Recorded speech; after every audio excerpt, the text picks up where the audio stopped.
से बात करना चाह रहा हूं कि ये जिस जगह भारत अपना इन्फ्लुएंस बढ़ाने की कोशिश कर रहा है वो सिल्क रोड से सिर्फ 8 किलोमीटर के फासले पर है and that is very concerning. जाहिर है कि सी पैक का सारा सेटअप वहां से जाता है और वो आपको पता है कि शायरा करम हमारे लिए कितनी अहमियत रखती है। तो इसके ऊपर ऑब्वियसली ना सिर्फ ये कि चाइना का कंसर्न है बल्कि पाकिस्तान का भी कंसर्न इस पर होना चाहिए और जायज बनता है। जी यकीनन, देखिए इस पे पाकिस्तान का कंसर्न है और पाकिस्तान इस पे रिस्पॉन्ड भी करेगा। चाइना और पाकिस्तान का ये स्ट्रेटेजिक इंटरेस्ट है जो शारा रेशम है।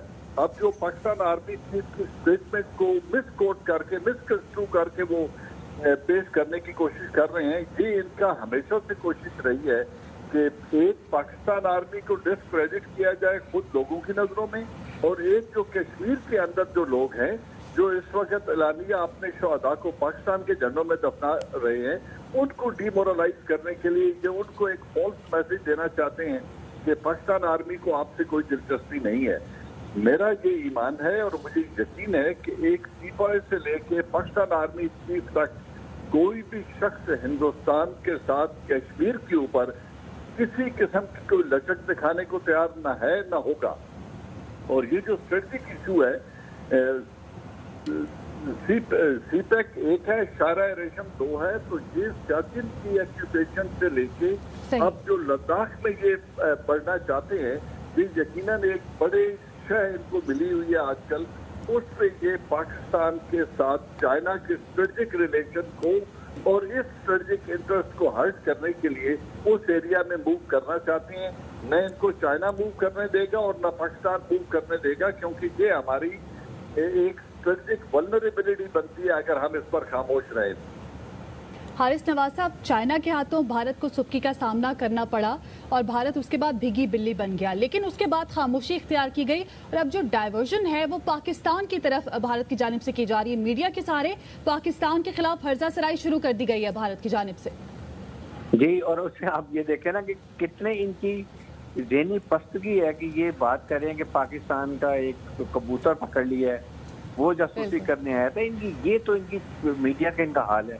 फिर जब देखा कि अब अवाम में बातें शुरू हो गई, उनके पॉलिटिशियन इनके खिलाफ बातें शुरू कर दी हैं कि चाइना भीगी बिल्ली बना हुआ है, चारों अनिश्चित हो गया है, वहाँ पर चाइनीज ने इनको धक्के दिए, इनके लोगों को अरेस्ट कर लिए, 20 किलोमीटर एरिया कवर कर लिया।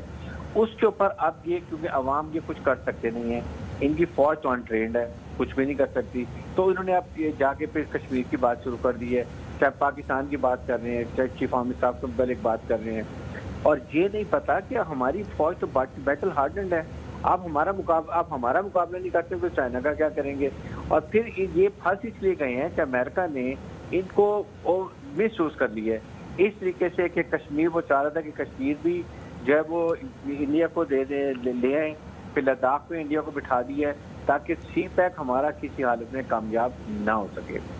इसी वजह से चाइना मेरे ख्याल में बड़ी अच्छी स्ट्रेटेजिक मूव की है कि उन्होंने आपका राइट फ्लैंक हमारा सिक्योर कर दिया, सी पैक के रास्ते को सिक्योर कर दिया, केकेएस को सिक्योर कर दिया, और अब पाकिस्तान चाइना बहुत तेजी से सी पैक कंप्लीट करेंगे।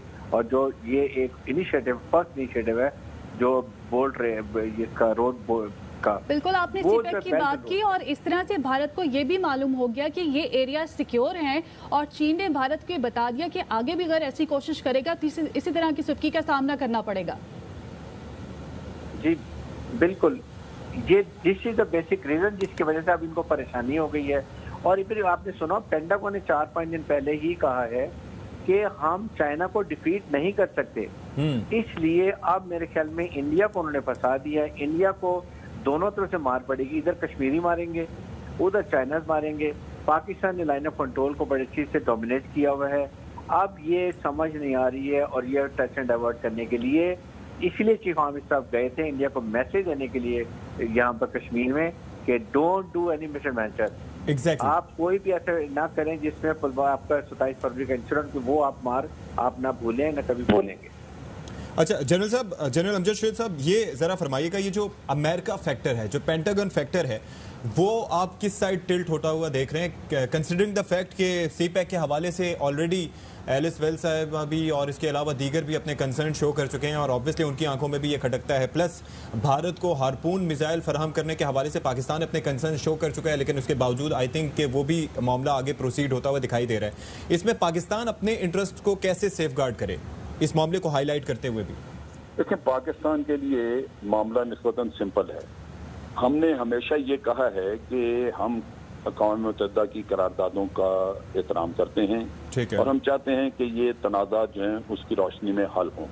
हरदर्मी तो भारत की तरफ से होती रही, अब फंसा है तो इस चक्कर में आगे भारत। हमारा स्टांस आज भी होगा कि कश्मीर एक मुतनाज़ा इलाका है, कश्मीरियों को हक़ खुद इरादियत मिलना चाहिए और कश्मीरियों के ऊपर जुल्म बर्बरियत बंद करनी चाहिए। अच्छा, अब इसमें जो इम्पोर्टेंट चीज़ है, बहुत अहम चीज़ है, वो ये है कि कश्मीरी वहाँ पे एक जद्दोजहद कर रहे हैं और उन्होंने हथियार उठाया है। ठीक है। पाकिस्तान को मेहनत करनी होगी कि उस जद्दोजहद को जहां कश्मीरियों ने हाथ उठाया है या वेपन्स उठाए हैं, उसके लिए इंटरनेशनल हमायत हासिल करें। और वो हासिल करने का तरीका यही है कि दुनिया को कायल किया जाए कि पाकिस्तान यहाँ पे दहशतगर्दी नहीं करा रहा, बल्कि ये कश्मीरियों की जद्दोजहद है और ये वो हक रखते हैं क्योंकि उनके ऊपर फौजकशी की गई है। यूनाइटेड नेशन की करारदादों के बावजूद भारत ने फौजकशी की हुई है, 10 लाख फौज उनके सर पे बिठाई है, उनकी जिंदगी तंग कर दी, उनके लोगों को मारा जा रहा है, कत्लो-गारत है। सर, लेकिन मसला सारा यही है कि वो ट्रेड फैक्टर इतना स्ट्रांग है कि हम भी आवाज बुलंद करते रहे, और अब ये है कि ये चीजें हाईलाइट भी हुई खासी हद तक, लेकिन वो एक वाज़े आवाज, ये लॉकडाउन का जो सिलसिला वहां पर कश्मीर में एक अरसे से जारी रहा, अब तकरीबन 8-9 महीने हो गए हैं कि वो उसी तरीके से जारी और सारी, और किसी मुल्क ने, किसी बड़ी ताकत ने वाज़े तौर पर उसके खिलाफ आवाज बुलंद नहीं की। तो what should be done more? आपने काम किया, हमें तो अपने गिरबान में झांकना चाहिए कि हमने क्या एफर्ट की, क्या हमने कोशिश की, हम अपने गिरबान में झांकें। हमने तो ये तक नहीं कहा कि जनाब भारत ने पुलवामा के बाद हमारे पुलवामा के बाद उन्होंने बालाकोट पे हमला किया। 70 साल के बाद पूरी दुनिया ने कहा जी 70 साल के बाद पहली दफा इंटरनेशनल बॉर्डर क्रॉस हुए। ठीक है। आपने अभी लंदन के बारे में तो छलांगे लगानी शुरू कर दी, लेकिन दुनिया को ये ना पूछा कि जनाब ये हमारी जो सॉवरेनिटी वायलेट हुई है ये क्यों हुई है, और उन मुल्कों से जाके आपने क्यों नहीं बात की जिन्होंने ये कहा था कि India retain the right to retaliate, India will retain the right to retaliate even tomorrow. आप रोजाना रोना रोते हैं कि फॉल्स फ्लैग ऑपरेशन करेंगे, क्यों ना करें वो, जब आपने अपनी सॉवरेनिटी के लिए रोना रोया ही नहीं। आपको चाहिए था अमेरिका के साथ जाके बात